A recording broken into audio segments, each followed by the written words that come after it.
জামিল দামাত বারাকাতুহুমুল আলিয়া আমাদের সামনে উপবিষ্ট এই পর্যায়ে আপনাদের সামনে কোরআন এবং হাদিস থেকে অত্যন্ত গুরুত্বপূর্ণ নসিহত পেশ করছেন বাংলাদেশের সারা জাগানো ইসলামী চিন্তাবিদ মুফাসসিরে কোরআন আল্লামা শাইখ হাসান জামিল দামাত বারাকাতুহুমুল আলিয়া। আমি হযরতকে তার বক্তব্য প্রদানের জন্য সবিনয়ে অনুরোধ করছি।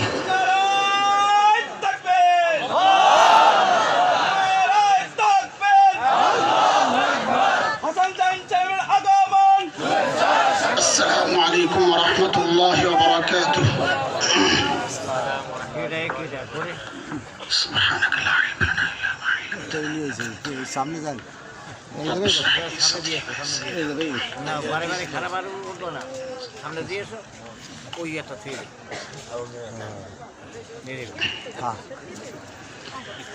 الحمد لله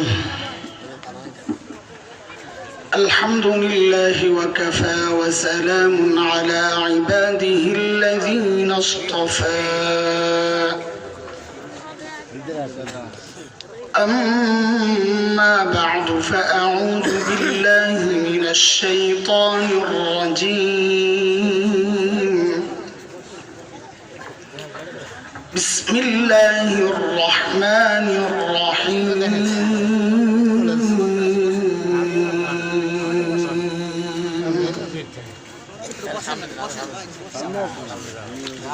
لقد من الله على المؤمنين إذ بعث فيهم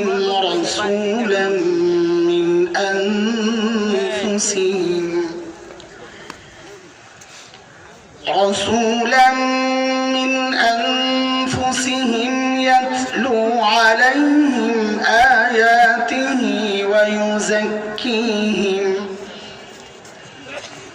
ويزكيهم ويعلمهم الكتاب والحكمة وإن كانوا من قبل لفي ضلال مبين. آمنت بالله صدق الله العلي العظيم.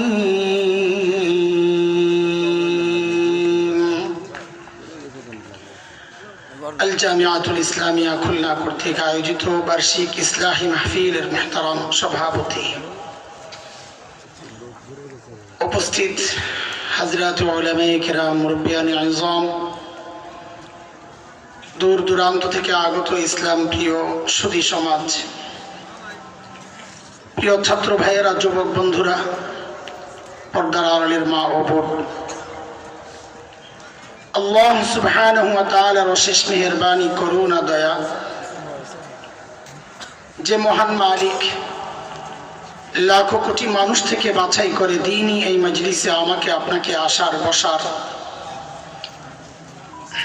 কিছু কথা বলা ও শোনার তৌফিক দান করেছেন। সেজন্য মহান রবের শুকরিয়া আদায় করি, জবান খুলে, প্রাণ খুলে কালিমাতুশ শুকর উচ্চারণ করি, আলহামদুলিল্লাহ। লম্বা সময় থেকে হযরতে বুজুর্গ উলামায়ে কেরাম কথা বলেছেন। বিশেষ করে আমার আগে যিনি আলোচনা রেখেছেন, আমাদের অত্যন্ত প্রিয় ভাই, আল্লাহওয়ালার খানদান, অনেক সময় বাবা আল্লাহওয়ালা হয় এই হিসাবে পরিচিত হয়। উনি এমন এক পরিবারের মানুষ, কয়েক খানদান উপরের দিকে, কয়েক নসল, কয়েক জেনারেশন আল্লাহওয়ালা। যেমন নানা তেমন বাবা, তিনি নিজেও আল্লাহওয়ালা। কথা বলেছেন সাদা মাটা, আমি শুনতেছি শুয়ে শুয়ে। কত দামি কথা বলেছেন, দামি মানুষ, দামি কথা বলেছেন। এরপর আবার তিলাওয়াত করলেন আমাদের আরেক ভাই, তিনি আমাদের হৃদয়কে ছুঁয়েছেন তার তিলাওয়াতের মাধ্যমে। আল্লাহ তাআলা আমার ভাইয়ের কণ্ঠে আরো নূর দান করেন, যেন তিনি আমৃত্যু মানুষকে কোরআনের তিলাওয়াত শুনিয়ে মুগ্ধ করতে পারেন। কোরআন আল কারীমের সূরাত আলে ইমরানের একটা ছোট্ট আয়াত আমি পড়েছি। একটা নতুন মাদ্রাসা, এই মাদ্রাসাকে সামনে রেখে কি চায় মাদ্রাসা, কি টার্গেট এই আলেমদের। বাকি আমার একটা বদ অভ্যাস আছে, সেটা হলো আমি আমার মূল বিষয়ে ঢুকতে একটু দেরি হয়, সময় লাগে, সহজে অল্পতে গুছাইতে পারি না, অনেক দূর থেকে ঘুরে আসতে হয়। এজন্য আমার শ্রোতা যারা থাকেন তাদের কাছে আমার অনুরোধ থাকে যে একটু আমার সাথে থাকা লাগবে, মনোযোগ সহ। এক লাইনে আমি কথা বলতে থাকবো ইনশাআল্লাহ, চেইন কথা, একটার সাথে আরেকটা যুক্ত। আপনি আমাকে মিস করলেই পরের কথাগুলো আপনাকে বোঝানো আমার জন্য কঠিন হয়ে যাবে। এমনিই তো আমি দুর্বল মানুষ, এর মধ্যে স্টেজ ভরা ওলামায়ে কেরাম থাকলে দুর্বলতা আরো দুর্বল হয়ে যায়, কলিজা শুকায়া যায়, দুর্বল মানুষ। আপনারা দোয়া করেন আমার ভিতরে যেন ভয় কাজ না করে, আমার দূর করতেছে, এটা যেন দূর হয়ে যায়। আমিন করেন, আসে দোয়া করতে কইছি, আসে। এখানে এমন অনেক বড় বড় আলিম আছেন যাদের কাছে আমি পড়ার যোগ্যতাও রাখি না, তো তাদের সামনে কথা বলার উদ্দেশ্য তাদেরকে পড়া শোনানো, ভুল হইলে ধরে দিবেন, এই বাস। আমার সাথে সাথে কথা বলবেন, ঠিক আছে ইনশাআল্লাহ। আমি তো নতুন আপনাদের এলাকায়, খুলনায় খুব কম আসা হয়, আমার সারা জিন্দেগিতে মনে 2-3 বার আসা হয়েছে। এই জন্য আমার সাথে, আমার ধরনের সাথে আপনারা পরিচিত না, এই জন্য আমার সাথে কথা বলা লাগবে। আমি একা একা কথা বলতে পারি না। এবং আরেকটা বদ অভ্যাস হচ্ছে, আমি পড়া মুখস্থ করাই, বয়ান যা করি এটা মুখস্থ করাই। আগা গোড়া আমাকে পড়াশোনাইতে হবে। পোলাপাইন সামনে বসছো যারা, আগে আগে উঠা যাও, পরে কিন্তু পড়া না পারলে আমি কিন্তু মুরগি বানাই দেবো। অভ্যাস কিন্তু খারাপ, ঠিক আছে ইনশাআল্লাহ। মনোযোগ আসেনি আপনাদের আসলে? 100 নাম্বার না 50-এর? হ্যাঁ, 100 পুরা ইনশাআল্লাহ। দেখেন তো আপনারা, ঠিক আছে এক কথাবার্তা। আচ্ছা, কে কে ঘুমাইছেন একটু হাত উঠায় দেখান তো। আল্লাহু আকবার।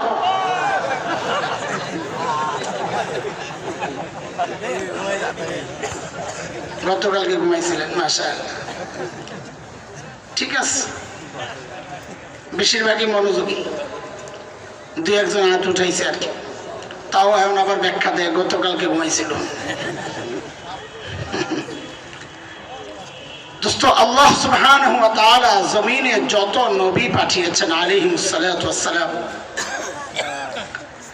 এই সমস্ত নবী আল্লাহ কেন পাঠাইছেন, কখন পাঠাইছেন?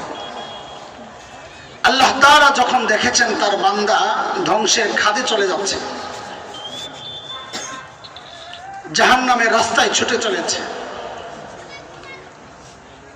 ওই বিপন্ন বিপর্যস্ত মানবতাকে রক্ষার জন্য, ওই অসুস্থ মানুষগুলোকে সুস্থ করার জন্য আল্লাহ সুবহানাহু ওয়া তাআলা যুগে যুগে হযরতে আম্বিয়া আলাইহিস সালামকে দুনিয়ায় পাঠিয়েছেন। যেমন হযরতে মূসা আলাইহিস সালামকে আল্লাহ দুনিয়ায় কেন পাঠাইছেন? আল্লাহ তাআলা যখন দেখেছেন তার বান্দা বনি ইসরাইলের উপর ফেরাউন এবং তার বংশের লোকদের এমন নির্যাতন চলছিল যে বনি ইসরাইল নিঃশেষ হয় প্রায়। নির্যাতনের কিছু ধরন কোরআন আল কারীমের মধ্যে আসছে, যেমন সূরা ইব্রাহিম 6 নম্বর আয়াত, ওখানে একটা ধরন আসছে ফেরাউন কি নির্যাতন করত। আল্লাহ বলেন, وَإِذْ قَالَ مُوسَى لِقَوْمِهِ اذْكُرُوا نِعْمَةَ اللَّهِ عَلَيْكُمْ إِذْ أَنْجَاكُمْ مِنْ آلِ فِرْعَوْنَ يَسُومُونَكُمْ يصومونكم سوء العذاب ويذبحون أبناءكم ويستحيون نساءكم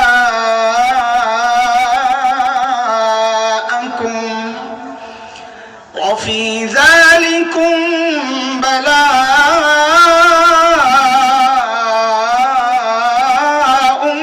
من ربكم عظيم।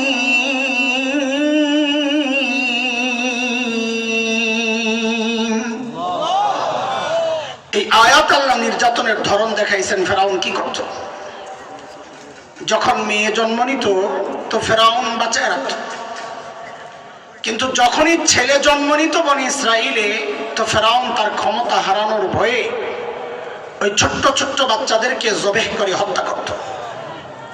আচ্ছা আমাকে একটু জবাব দেন, এই ছোট্ট বাচ্চা সদ্যজাত যাদের শরীরের হাড্ডিগুলো এখনো গোশতের মতো নরম, এই ছোট্ট বাচ্চা ফেরাউনের মতো এত শক্তিশালী বাচ্চাকে ক্ষমতা থেকে নামাতে পারত? না। কথা বলেন। তাইলে ফেরাউনের ছোট্ট বাচ্চাকে এত ভয় পেত কেন? কারণটা কি? বলে এটা আল্লাহ তাআলার দুনিয়া পরিচালনার একটা সিস্টেম। সেটা হচ্ছে কেউ যখন হক হয় সে যত দুর্বল হোক না কেন, কেউ যখন বাতিল হয় সে যত শক্তিশালী হোক না কেন, আল্লাহর সিস্টেম এটা, আল্লাহ ওই দুর্বল হকের ভয় শক্তিশালী বাতিলের কলিজায় ঢুকাইয়া দেয়। এর এক জ্বলন্ত প্রমাণ হচ্ছে বাংলাদেশের আলেম ওলামা। আরে আমাদের শেখ ও মুর্শিদ শেখুল ইসলাম আল্লামা আহমদ শফি নওয়ারাল্লাহু মারকাদাহ জীবনের শেষ সময়টা যখন পার করছিলেন, মানুষটা হুইল চেয়ারের মধ্যে সোজা হয়ে বসে থাকতে পারতেন না, কাত হয়ে যেতেন।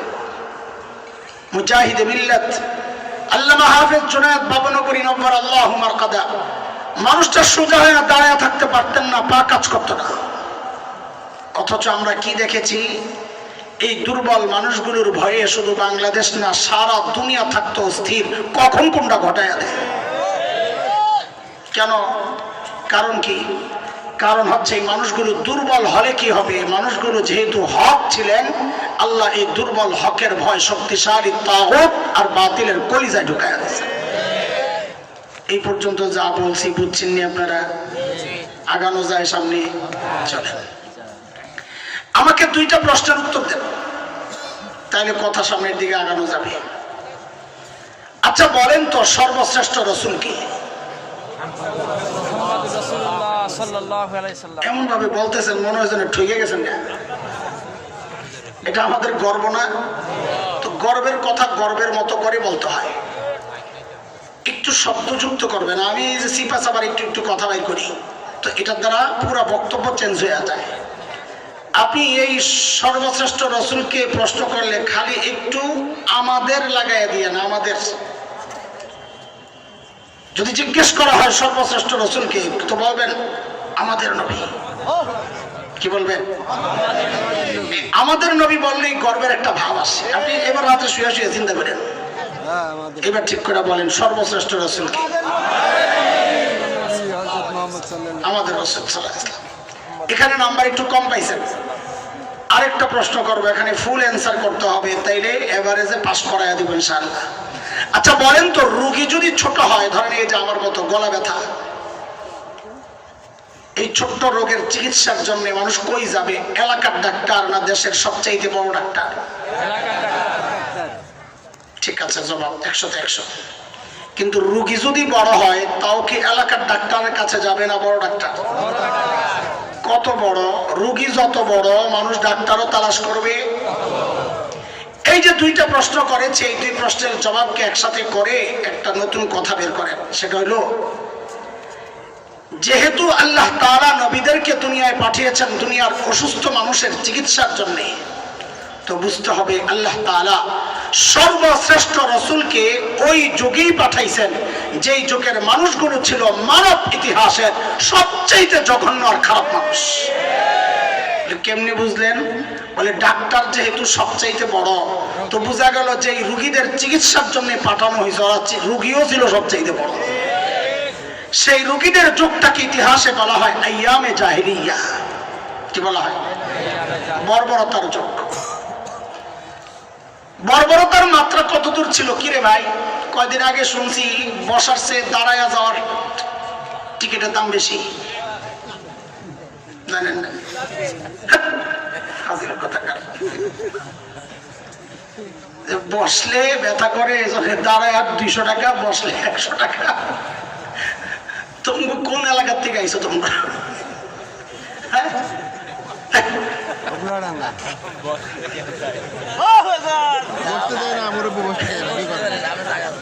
এই পাশে জায়গা খালি আছে, পিছনে যায়।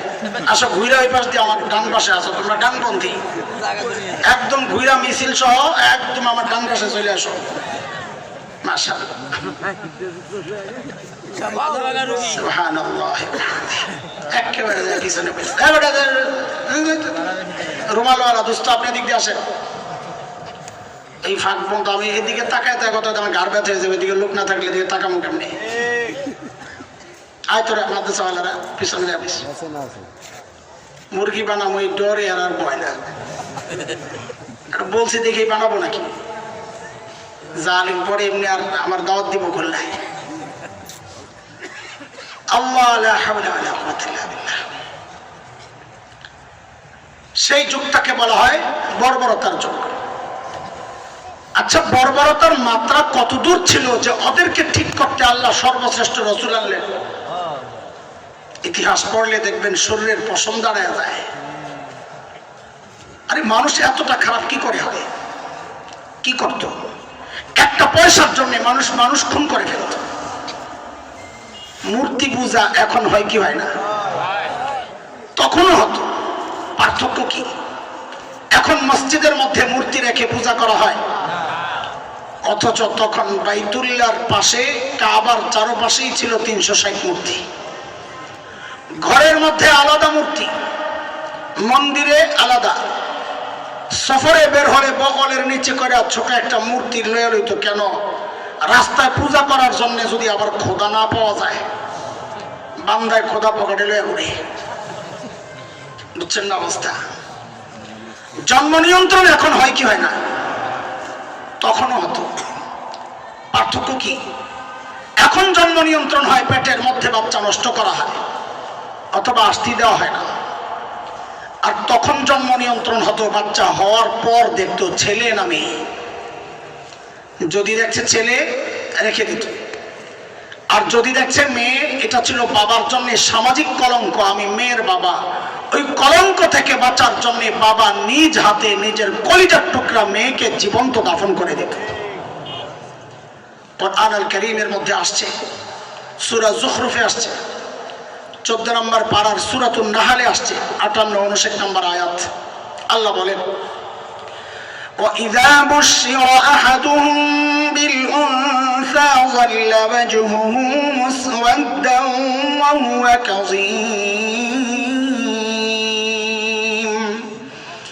يَتَوَارَىٰ مِنَ الْقَوْمِ مِن سُوءِ مَا بُشِّرَ بِهِ أَيُمْسِكُهُ عَلَىٰ هُونٍ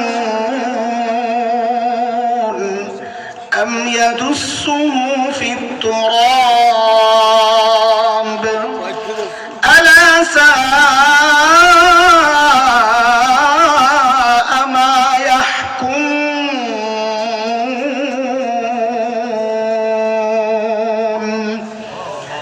এই ছিল আরবের সামাজিক অবস্থা আমাদের নবী আসার আগে দেওয়ার কথা বলছি। আচ্ছা, মানুষগুলো এতটা খারাপ কেন হয়েছিল? কারণটা কি? আমাদের দারুল দেওবন্দের প্রায় 55 বছরের প্রিন্সিপাল হাকিমুল ইসলাম কারি তৈয়ব রহমতুল্লাহ আলাইহি বলেন, মানুষগুলো এতটা খারাপ হওয়ার পেছনের কারণের তো অভাব নাই, কিন্তু মৌলিক কারণ ছিল 2টা। বলেন তো কয়টা? এখন থেকে মুখস্থ শুরু একদম। মৌলিক কারণ 1 নম্বর জাহালত, মূর্খতা, লেখাপড়া ছিল না। 2, চারিত্রিক অধঃপতন, চরিত্র ছিল খারাপ। দেখেন, এই 2টা সমস্যা এতটা মারাত্মক সমস্যা, একটা একটাও যদি কারোর মধ্যে থাকে সেও অপরাধ করে। যেমন একজন ইঞ্জিনিয়ার, সে শিক্ষিত না মূর্খ? বলেন না, লেখাপড়া করছে না? অথচ আমরা কিছুদিন আগে কি দেখেছি, সরকারি কাজের টেন্ডার পাইছে ইঞ্জিনিয়ার সাহেব, টাকা পয়সা তো পেয়ে গেছে, এখন কালভার্ট বানাইতে গেছে, ছোট ব্রিজ, তো রডের বদলে বাঁশ ঢুকাই দিচ্ছে। দেখেন নাই? আচ্ছা, ও জানতো না এখানে রড ঢুকাইতে হয়? কথা বলে না, জানতো কি জানতো না? জানা সত্ত্বেও বাঁশ কেন ঢুকাইলো? লেখাপড়া ছিল কিন্তু চরিত্র খারাপ। একটা কথা মনে রাখেন, মাথায় একটা, ওই যে বলবেন কম্পিউটারে ফোল্ডার বানায় না, একটা ছোট্ট একটা জায়গা বানায় এই কথাটা এখানে সেভ করেন। সেটা হচ্ছে, কিয়ামত পর্যন্ত এই সমাজের যত সমস্যা দেখা দিবে, সমস্ত সমস্যার পেছনের মৌলিক কারণ এই দুইটাই, হয় দ্বীনি শিক্ষা নাই অথবা চরিত্র খারাপ। সমস্যা কয়টা বলেন? খুব খুব খুব মনোযোগ, খুব মনোযোগ। এই মৌলিক দুই সমস্যা ঠিক করার জন্যে, সমাধানের জন্যে, সংশোধনের জন্যে আল্লাহ সুবহানাহু ওয়া তাআলা সর্বশ্রেষ্ঠ রাসূল সাল্লাল্লাহু আলাইহি ওয়াসাল্লামকে মৌলিক দুইটা সমাধান দিয়ে দুনিয়ায় পাঠায়া দিয়েছেন। আমি আবারও জিজ্ঞেস করি, পড়াটা এটা মূল কথা, তো এগুলো মনে না রাখলে ভূমিকার কথা, পরের কথা বোঝানো কঠিন হবে। সমস্যা কয়টা? সমাধান দুইটা। বলেন সমাধান, আবারও বলেন সমস্যা কয়টা? সমাধান, আবারও বলেন সমস্যা কয়টা? সমাধান। আল্লাহর হাবিব নবুয়ত পেয়ে ঘোষণা দিলেন, ইন্নামা বুইসতু মুআল্লিমা বুইসতু লিউতাম্মিমা মাকারিমাল আখলাক।